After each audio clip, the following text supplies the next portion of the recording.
Boa noite a todos. Vamos iniciando esta live, elevando nosso pensamento a Jesus.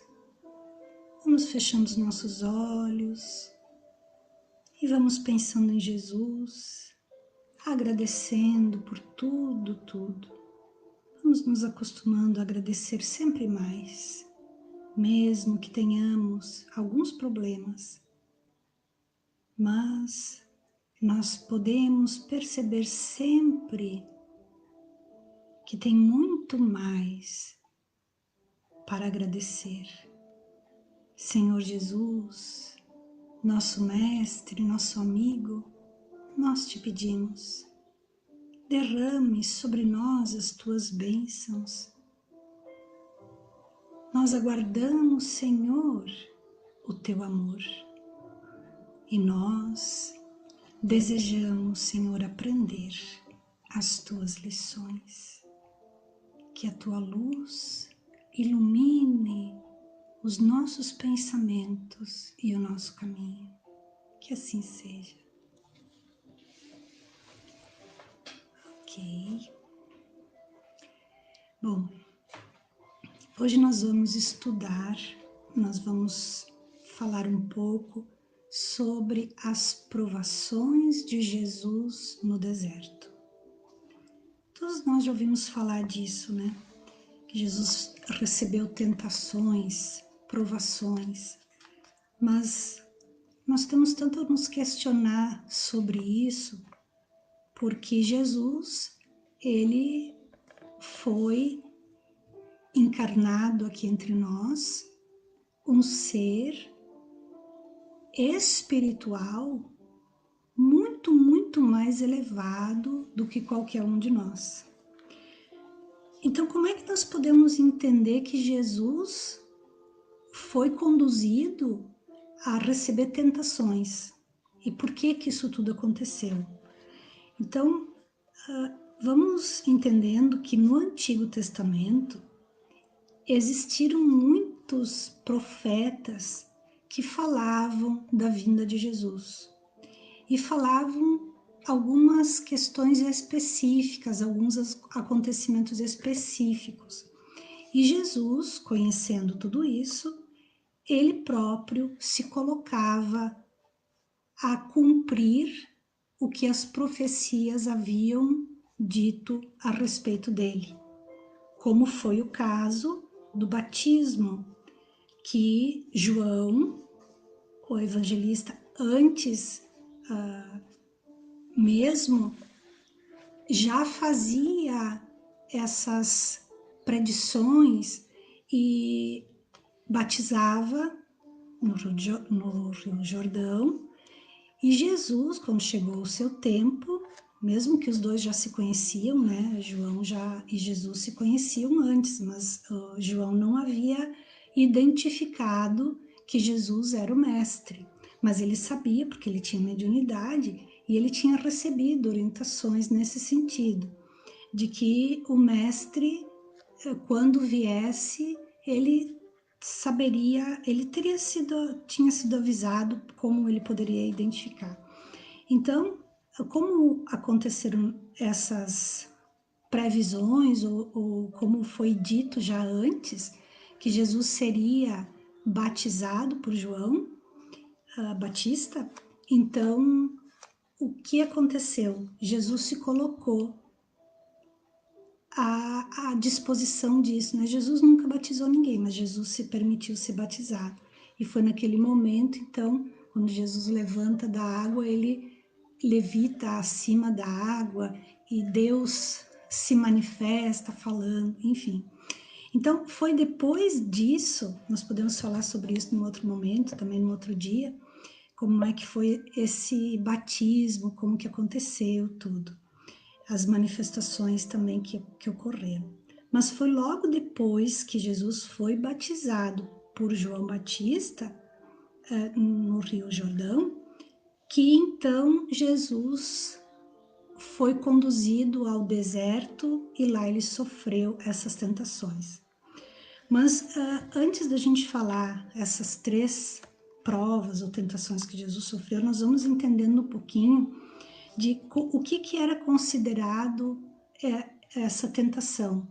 Atualmente a gente entende como tentação algo mais relacionado à sedução, mas nós temos que entender que na época essa provação, essa tentação, ela se relacionava, ela era entendida mais como um propósito de bem, de provar que a pessoa possuía qualidades.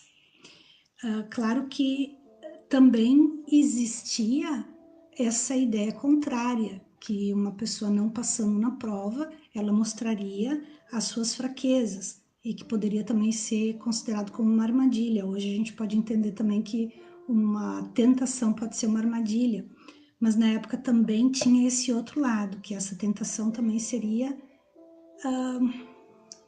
prova para a pessoa manifestar, ou até mesmo para a pessoa se fortalecer das suas convicções. Tá? Então, esse é um entendimento que nós precisamos fazer. Outra questão que nós precisamos entender que vai ser citado é a palavra diabo. A palavra diabo, nesses textos bíblicos, ela não traz o sentido convencional que nós possuímos hoje, porque na época eram considerados anjos que se rebelaram contra Deus. E aí a gente tem conhecimento do Lúcifer, que era o mais elevado desses espíritos rebeldes contra Deus, porque Lúcifer havia seduzido o primeiro casal humano ao pecado, e desde então ele se tornou esse príncipe do mundo, né? O príncipe do mundo material, porque ele havia levado a essa tentação, então, para armadilha, sedução para o mal. Então, alguns estudiosos do Evangelho de Jesus, eles entendem que o vocábulo diabo tem um significado de acusador ou caluniador. Olha como é diferente, né, do que a gente tem hoje, o entendimento dessa palavra. Porque a tradução da palavra hebraica é Satã, daí que vem também a palavra Satanás, diabo, Satanás. Então, seria o adversário, aquele que é o oponente, o adversário. E ainda se diz assim, ó, o portador deste nome, visto que se dedica a levar os homens à transgressão, é considerado como responsável por tudo aquilo que se opõe à obra de Deus e de Cristo. Então, nós podemos entender aí esse termo que nós vamos ver daqui a pouquinho, porque hoje nós vamos citar alguns pedacinhos do Evangelho da Bíblia, né? Por Mateus, principalmente. Então, vamos dar vontade de ir logo para as 3 tentações, mas a gente precisa entender um pouquinho o contexto, né? A gente precisa entender um pouco mais da vida de Jesus, o que aconteceu quando ele estava encarnado, né? Então, se fala que Jesus ficou 40 dias e 40 noites em jejum no deserto. Mas os estudiosos, eles afirmam que esse número 40 é mais uma simbologia do que verdadeiramente tivesse passado 40 dias e 40 noites no deserto, sem nada, sem alimento, passando então essa fome toda. Porque no Evangelho aparece outros acontecimentos que cita esse número 40 também. Por exemplo, diz assim, ó, 40 dias e 40 noites que houve o dilúvio. Já ouvimos falar do dilúvio. 40 dias depois da ressurreição acontece a ascensão de Jesus, e isso é praticado ainda até hoje, né? Foram dadas 40 chicotadas a alguém que errava como forma de correção, só para citar algumas questões. Então, Paulo também recebeu pelo menos 40 chicotadas. Então, são algumas questões que estão escritas na Bíblia que citam o número 40. Então, 40 dias, 40 noites que Jesus passou no deserto, isso seria mais uma simbologia. Mas vamos ver se mais adiante a gente consegue algumas informações a mais sobre isso. Então, esse jejum, vamos entender também que, a bem da verdade, essa prática do jejum, nenhum proveito acarreta ao espírito. Considere-se ainda o preceito do Cristo que assegura não ser o que entra pela boca, aquilo que macula o homem, mas é o que sai. Então, o Espiritismo, ele traz essa ideia de uma forma muito clara, que o jejum, quando nós fazemos o jejum sem então ingerir o alimento, não seria o adequado, porque o nosso espírito necessita de um corpo físico saudável. Então, o jejum que nós, espíritas, devemos entender como sendo da vontade de Deus é o jejum espiritual e o jejum moral. É o jejum dos pensamentos, das vontades, dos sentimentos. É saber pensar, é saber escolher as questões que a vida, das tantas questões que a vida nos oferece, mas logo entendendo, visualizando essas 3 provações ou tentações que Jesus teve, nós vamos entender a lição tão grande que tem por trás dessas 3 provas. Então, só vamos entendendo porque Jesus, como a gente sabe que ele passou 40 dias e 40 noites em jejum, logo após o batismo, vamos fazer esse link. O que significava o batismo? Porque Jesus, ele se permitiu ser batizado das águas, mas Jesus, ele possuía o Espírito Santo com ele, né? Então, quando João Batista, ele batizava as pessoas, ele tinha que ser adulto, né? Nunca era criança. Por que era adulto? Às vezes era, assim, passando um pouquinho da adolescência, ou no início da adolescência, quando a pessoa ela já tinha o juízo de pensar e de decidir.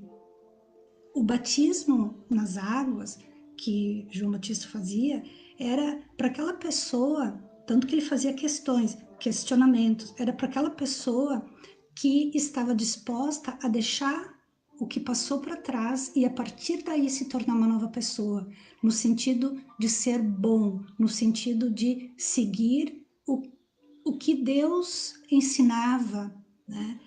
Então, Jesus, tudo foi acontecendo de uma forma bastante ordenada na vida de Jesus, a partir do momento que ele se mostrou, porque antes disso ele era muito, muito discreto, muito simples. Então, através do batismo e que teve a manifestação do Espírito Santo e que Deus disse, eis aí o meu filho, e muitos escutaram isso, e Jesus volitou sobre as águas, a partir daí, Jesus ter sido conduzido ao deserto significaria para nós Jesus ter se recolhido à solidão. Vamos pensar nisso. Jesus saiu da multidão, saiu do meio das pessoas. Ele foi... e tem esse detalhe também. Na época, deserto não era também o que nós entendemos hoje, que é aquele lugar completamente árido, completamente seco. Na época, eram planícies onde colocavam também algumas criações de animais, mas eram lugares que não tinham moradias, e então por isso talvez chamavam de deserto, mas era também um conceito, um entendimento diferente do que nós temos hoje, entendimento de deserto, porque daí parece assim, meu Deus, é sofrimento total, né? Mas Jesus, então, passando esses 40 dias, 40 noites, nós então vamos percebendo o que diz, olha só, vamos entendendo. O deserto já não é a mesma coisa, não era a mesma coisa que hoje nós entendemos como deserto. 40 dias, 40 noites é mais um símbolo para a gente entender que então Jesus ele se recolheu ao isolamento, ao silêncio, à reflexão, à meditação. Até porque foi esse momento em seguida do batismo, onde Jesus inicia ali no batismo a pregação, a manifestação toda dele. Então, nesse momento que ele foi tentado, nós vamos agora perceber qual foi. Olha só. Então Jesus foi levado pelo Espírito ao deserto. O Espírito é um Espírito que estaria conduzindo o Jesus por pensamento ao deserto para ser tentado pelo diabo. Aqui é o diabo, o opositor. Por 40 dias e 40 noites esteve jejuando. O que foi esse jejum? E é daqui que vem muitas vezes aquela ideia de que nós deveríamos fazer o jejum de deixar de se alimentar. Porque ainda completa, esteve jejuando, depois teve fome. Mas nós temos que lembrar, né? Naquela época, né, 2000 anos atrás, quantas coisas, quantas palavras, termos eram diferentes do que a gente compreende hoje. Então, esse isolamento de Jesus talvez não tenha sido 40 dias, mas por um tempo, o tempo necessário para ele jejuar das impressões com o mundo material que ele estava vivendo. É um período que ele passou sem se alimentar, sem entrar em contato com outras pessoas. E quando terminou esse período de reflexão, por isso que o Espiritismo, é importante a gente repetir isso. O que o Espiritismo nos ensina sobre jejuar é o jejum não que prejudica o corpo físico. Ao contrário, o corpo físico é um empréstimo que nós precisamos fazer o cuidado, temos que ter muito respeito e tomar muito cuidado com o nosso corpo físico. Tanto que a gente sabe que qualquer abuso que a gente fizer com o nosso corpo físico, nós teremos que sofrer consequências disso, normalmente por doenças, né?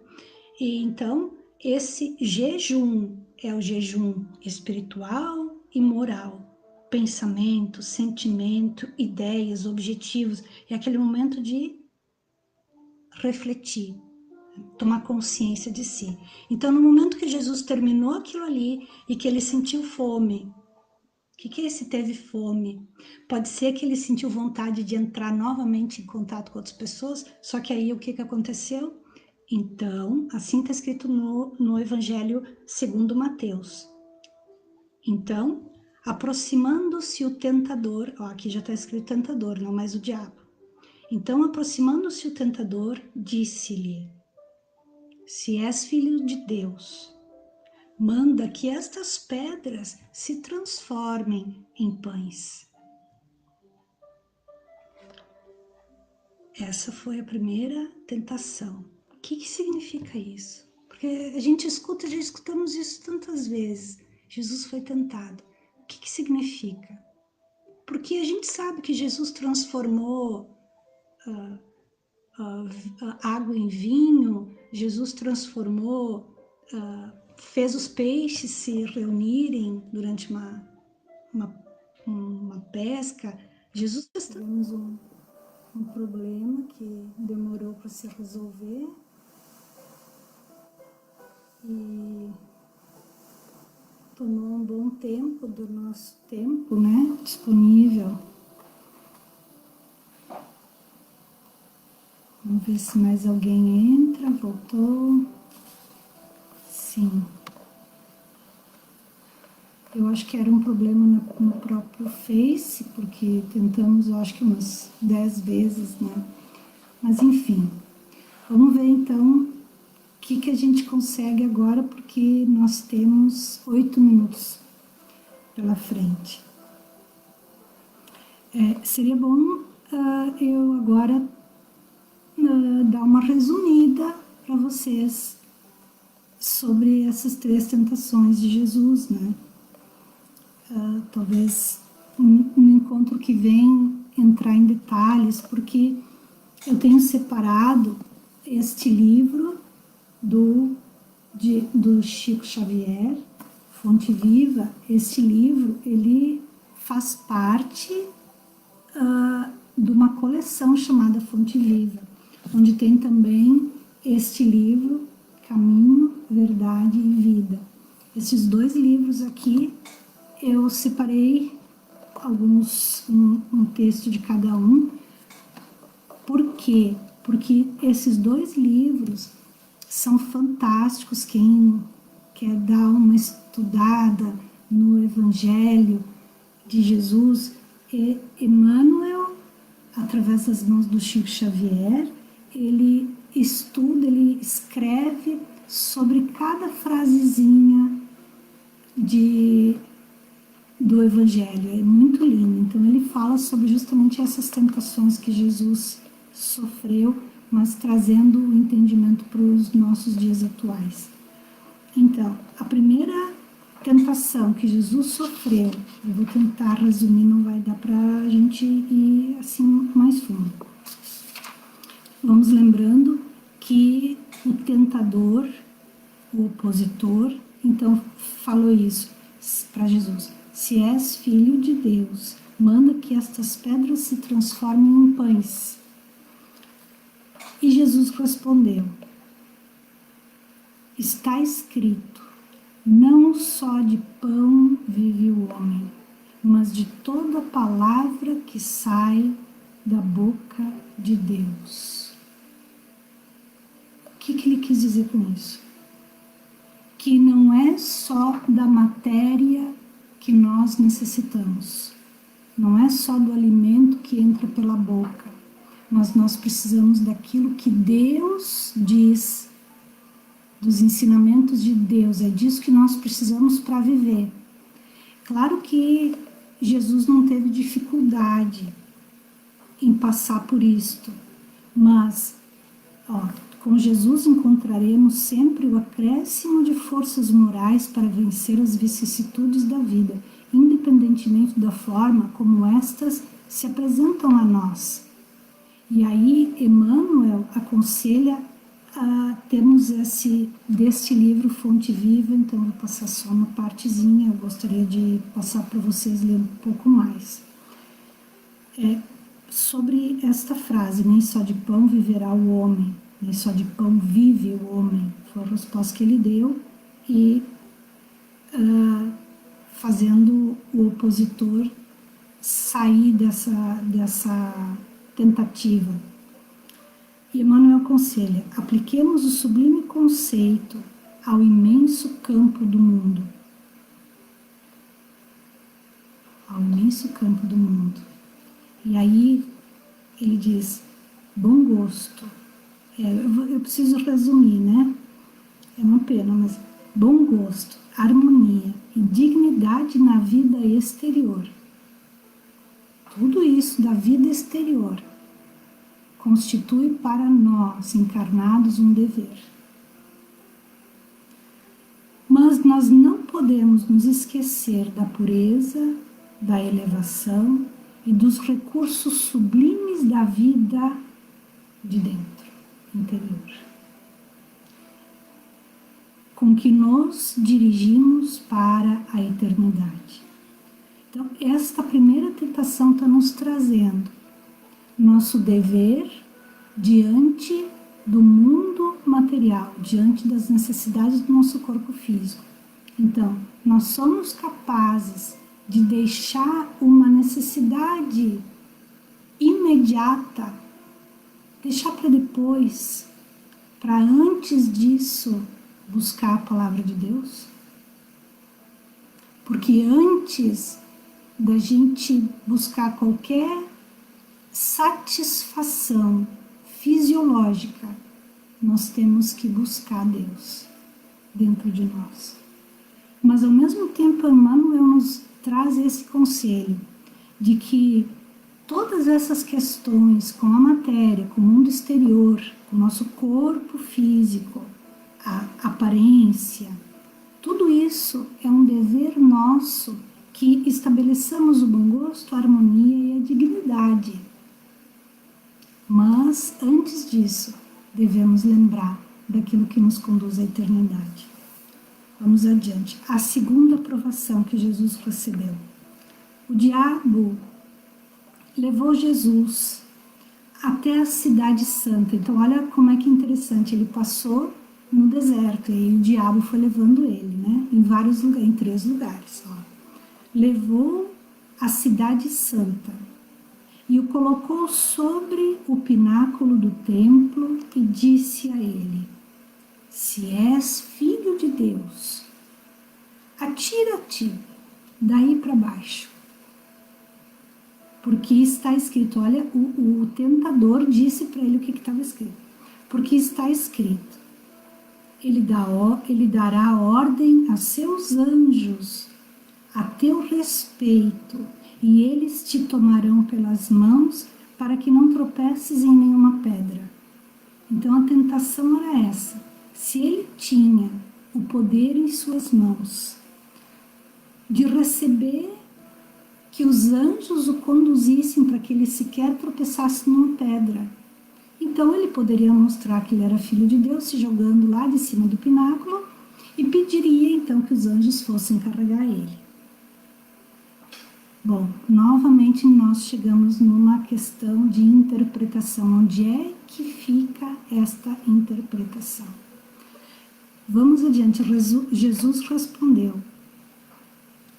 que também está escrito: não tentarás ao Senhor teu Deus. Puxa, é que isso aqui nós precisávamos de mais tempo para a gente poder, para falar algumas frases de Emmanuel aí no meio, para a gente poder raciocinar, compreendendo o que significa isso, que tentação foi essa que o diabo fez, levou ele no alto e disse: te atira então e chama os teus anjos para te salvar. E ele disse então, Jesus respondeu, que também estava escrito: não tentarás ao Senhor teu Deus. Vamos ver o que a doutrina espírita entende sobre isso. As tentações oferecidas pela vida transitória no plano físico, as tentações oferecidas pela vida transitória no plano físico, tem sido um dos maiores obstáculos à melhoria moral do ser humano. Contra o desejo que frequentemente nos assalta de vivermos uma vida fácil, Jesus nos avisa de que não devemos tentar a Deus. Os trabalhos, os suores, as amarguras e as desilusões são oportunidades benditas de redenção e de progresso. Se nós insistíssemos e pedíssemos ao Senhor que Ele nos concedesse uma vida fácil, como todo mundo deseja, uma vida isenta de cuidados, de problemas, estacionaríamos lamentavelmente. Chegaria o dia em que o tédio dentro de nós seria tão grande, iria tomar conta de nós, e nós iríamos suplicar ao Altíssimo que semeasse em nosso caminho pedras e tropeços, para que por meio de rudes trabalhos pudéssemos progredir. Quantos de nós se detêm na inércia, na apatia, na preguiça, desconsiderando esta oportunidade santa. Então, quando Jesus disse, que também está escrito, não tentarás ao Senhor teu Deus, nós podemos entender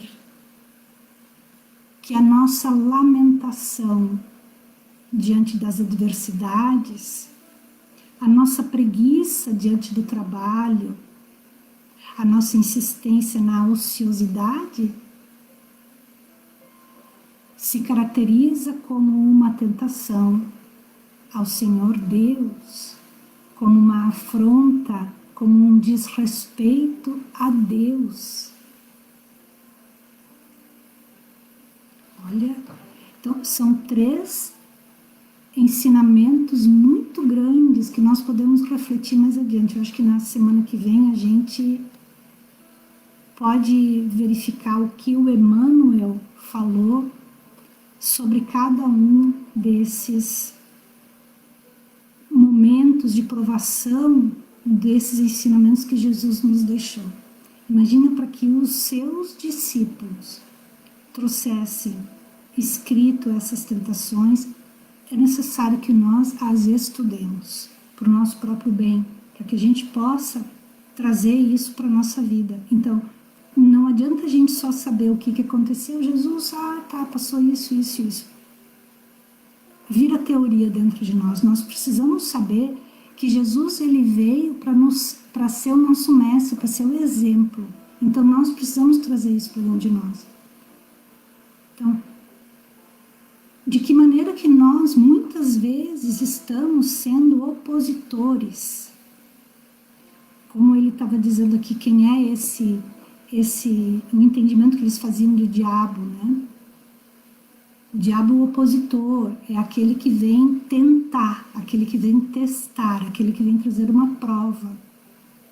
Então, é aquele que pode nos mostrar que nós somos verdadeiramente bons. Ele pode ser um instrumento para que a gente perceba que nós estamos realmente no caminho certo ou não, ou no caminho do erro. Então, é isso que nós precisamos prestar mais atenção no nosso dia a dia. Ó. O trabalho, o suor, a amargura, as desilusões são oportunidades benditas de redenção e de progresso. Então não nos lamentemos mais. A lamentação, a queixa, a negação, a preguiça, a acomodação são tentações a Deus. E vamos imaginando que nós não desejamos sofrer mais do que já sofremos, não desejamos passar por maiores adversidades, então nós precisamos aceitar estas que nos são dadas, já que nada nos ocorre por acaso. Nada nos ocorre por acaso. Então, eu vou falar ainda, eu sei que eu já passei alguns minutos, mas eu só vou falar rapidinho a terceira, e aí na semana que vem a gente faz o estudo do que o Emmanuel nos ensina, nos traz para refletir sobre essas 3 lições que Jesus nos traz. A terceira, então, é: tornou o diabo a levá-lo, agora, para um monte muito alto, e mostrou-lhe todos os reinos do mundo como seu esplendor. E disse-lhe: isto tudo eu te darei, se tu prostrado me adorares. Então, aqui tem ainda, João escreveu também, Satanás apresentou-se como dono do mundo inteiro. Jesus não negou esse direito. Depois, Paulo revela que a nossa luta não é contra o sangue e a carne. Porque Jesus, ao ser provocado neste sentido, eu te darei tudo. Imagina a tentação. Vamos imaginando Jesus, que já era um ser que estava muito mais na dimensão espiritual do que na dimensão material, ele recebe uma provação dessa. Isso não é lição para Jesus, é lição para nós. Jesus não precisava passar por isso, é óbvio, tanto é que ele não caiu. Jesus mostrou nas 3 tentações que ele não tinha interesse nenhum nessas provocações. Mas isso são lições para nós. O que nós diríamos diante disso aqui? Eu te dou tudo isso, se prostrado me adorares. O que nós diríamos? A resposta de Jesus foi: vai-te daí, Satanás, porque está escrito também: ao Senhor teu Deus adorarás, e a Ele só prestarás culto. Que lição que nós precisamos tomar aqui para nós? Quantas vezes nós já falamos que nós devemos colocar as questões espirituais acima das questões materiais? Então veja só, esta grande lição. Então por isso que Paulo diz isto aqui, revela que a nossa luta não é contra o sangue e a carne, e sim contra os principados e potestades, que nós podemos entender como os reis e governantes. A luta é contra os dominadores deste mundo tenebroso, contra as forças espirituais do mal nas regiões celestes. Essa deve ser a nossa luta. Então, se a ambição do mando, o orgulho do poder e a glória da riqueza ofuscarem o nosso espírito, tenhamos em mente a lição de Jesus em suas tentações. Acima de tudo, veneremos a Deus, nosso Pai, e o servamos lealmente. As coisas do mundo são efêmeras, duram muito pouco e costumam precipitar em séculos de sofrimentos expiatórios quem as adora excessivamente. Então, isso nos mostra que a nossa eterna luta existe entre o bem e o mal. E para cada proposta do mal, cercada de atrações e bons argumentos, o bem replica de forma lúcida e esclarecedora. Então a lição que se aprende, qual que é? Que o bem é e sempre será vitorioso.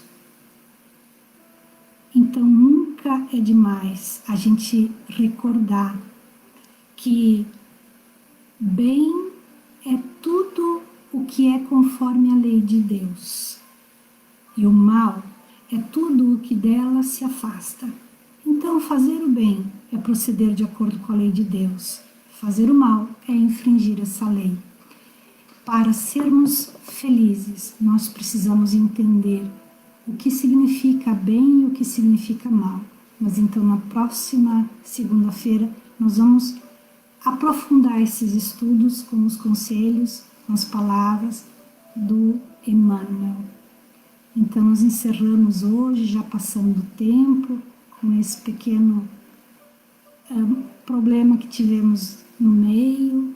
Vamos então encerrando, elevando os nossos pensamentos ao Senhor, agradecendo o Senhor sempre mais por toda a natureza que nos cerca, por todas as luzes que iluminam, por todas as oportunidades, Senhor, que nós recebemos de aprender e de te servir. Que a tua luz se faça em nós e que a tua vontade, Senhor, um dia seja nossa. Que a tua luz seja em todo o planeta.